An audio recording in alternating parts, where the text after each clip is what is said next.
Ajmera and Ayon Mukhopadhyay, who are with us. Thanks very much, both of you, for being with us here. Appreciate it very much.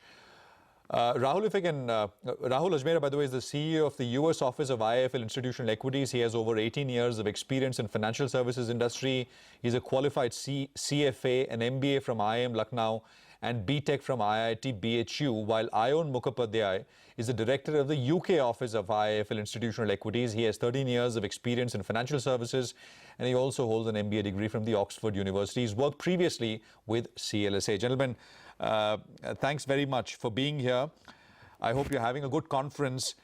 Rahul, if I can start with you with a broad question in terms of what the mood really is at the conference, in terms of how people perceive the aggregate market and aggregate market levels and what we've done in 2017 so far. It's been a pretty good run so far.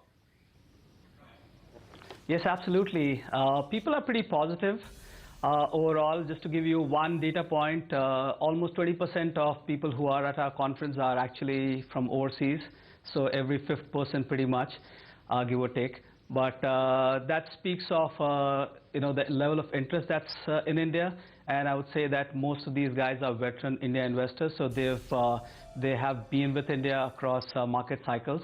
And at this point in time, they are actively exploring additional exposure, is what I have been observing. And this is pretty much in line with what I see across my US clients as well, who have been progressively more inclined to add India exposure. A few obviously are playing the catch-up game, but there are enough guys who were aligned with the moves in India, and that continues. So it's pretty positive is what I'd say. Ayon, what about FIIs in terms of additional interest in India? Like Rahul mentioned, if they have to take additional exposure, which are the sectors which might see the incremental amount of flows come into? Well, other than sectors, I think what has happened is in the last few months for FIIs, especially in the UK, the domestic liquidity-driven rally has actually taken people by surprise. You know, it's like it's sort of a missed out for some, they feel, and it's exactly that. If you see that it's not really, okay, there are some fundamental points, but the rally that we have had has actually just been, by the relentless buying the domestics, and that I think has caught some people off guard a bit. And of course, the rally in the mid caps is something I feel that people have missed out, and that is, even in our conference, we are seeing a lot of interest coming into the mid caps, and people are searching for ideas if they can in that particular sector. And from the UK investors' point of view, also from India, they probably are a bit cautiously optimistic, given that India has been the favorite emerging market for most of them almost by default because of the general the demographics and stuff. But now, given that you're having a global commodity rally, other emerging markets are also getting attractive. So it's not just we should not also get into a sense of complacency that India will continue to be. Of course, the numbers, the sentiment is very, very positive both here and back in the UK. But I think we would have to be a little bit less complacent as we are, and as I said, people are cautiously optimistic out there.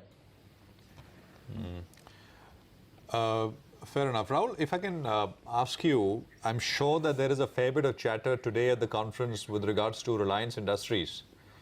It's happened over the years that that one has pulled up the big market indices by a couple of 100 points if that stock starts to move. Without commenting specifically on what it may or may not do, what's the feel that you're getting about that part of the market, if you can? Well, there's definitely going to be a catch-up trade there, is what I would say, because there was immense amount of skepticism around Reliance's Jio and the level of money that they pumped into Jio. But I would say that except for a few large FIIs who actually added exposure, the rest of the FIIs, at least from the US, were not as exposed. So I would expect some kind of a catch-up trade there. And like somebody was mentioning just some time back, I guess it was you, mentioning that Reliance has that potential to pull up market single-handedly. So it's always on people's radar, is what I would say, because whenever they look at Nifty, they have to be looking at Reliance to an extent. So I expect people to look at it more closely, and I would not expect them to shy away from trying to add. Rahul, what's the approach that FIIs have when it comes to these Trump-related sectors, IT and pharma? Are the concerns overblown at this point? Is it an opportunity to possibly accumulate at lower levels? I think it's a little too early, because if you really assess, Trump has been in the office for 4 weeks, and that's literally around 2% or so out of his presidency. So obviously the news bites that are coming around, all the messaging, not just from Trump, but also from Republicans and as well as a couple of Democrats around visa restrictions and so on and so forth, have kept the IT stocks in check, as well as the continued pressure on pricing has kept pharma in check, along with the Make in US paradigm that has also been hurting pharma stocks in general. So I expect this to be something that we need to continue to monitor. At this point in time, there is value sitting in several IT as well as pharma names, but I don't think we are ready to take additional exposure at this time. I would recommend spending more time trying to dive deep into the specifics and figure out the implications for specific pharma or IT companies, and then take a call. I would just say that, in one sense, you could see an opportunity, let's say, within IT names, because I consider the IT, as well as the pharma guys for that matter, the IT managements to be exceptionally smart in terms of getting past some of the visa hurdles, and they do have abilities to perhaps hire locally, switch between L1 and H1, hire more guys from the campuses. So there are various tools that they could use, or even potentially reduce the U.S. desk or U.S. presence. So there are various tools in their chest that they could use. Having said that, I guess for both the sectors, it's a little early. And two questions, very brief questions. One, globally we're seeing a move away from people giving money to active funds to people piling into passive funds. Are we seeing that with regards to flows into markets like India?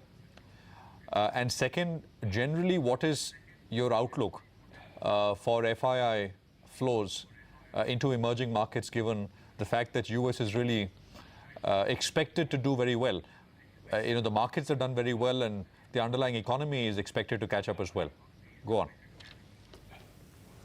Yes, I'll take your second question first. Yes, so the main risk that comes with obviously the economy doing well is the Fed hike, and that's when we see that whenever chatter comes regarding that, the money starts to move away from emerging markets. So that is a risk, but there's also a huge amount of political risk also in the developed world. So what we are seeing these sweeping right-wing movements coming into the developed world. So even a small political risk can blow up in a major way, and of course coupled with aging population, massive polarization of wealth.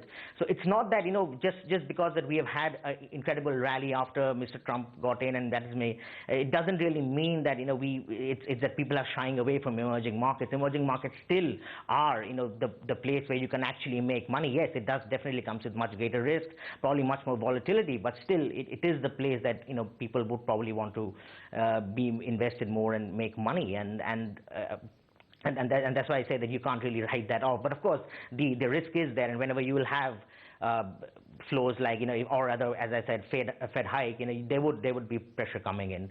And active versus passive, I think that's a trend that we've been seeing for quite a while right now. There's a huge amount of passive money that is coming in, and essentially, with more and more technology and stuff like that, we have to see how much that goes.